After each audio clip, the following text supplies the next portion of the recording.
তোমরা কি জানো 2021 সালে কোপা আমেরিকার সেমিফাইনালে মুখোমুখি হয়েছিল আর্জেন্টিনা আর কলম্বিয়া। সে ম্যাচে প্রথমে আর্জেন্টিনার লাউতারো মার্টিনেজ একটি গোল করে, যার কারণে আর্জেন্টিনা 1-0 গোলে এগিয়ে যায়। তারপর কলম্বিয়া একটি গোল করে আর এই ম্যাচটা 1-1 গোলে ড্র হয়। পেনাল্টি দেওয়া হয়। পেনাল্টিতে প্রথমে শট করেছিল কলম্বিয়া। প্রথম শটে কলম্বিয়া গোল করে আর আর্জেন্টিনার হয়ে প্রথম শট করেছিল লিওনেল মেসি। লিওনেল মেসি পেনাল্টিতে গোল করে।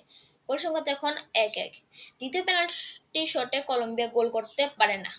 আর্জেন্টিনার গোলকিপার এমিলিয়ানো মার্টিনেজ বল ঠেকিয়ে দেয়, কিন্তু আর্জেন্টিনা গোল করে দেয়, যার কারণে কলম্বিয়া 1-2 গোলে পিছিয়ে যায়।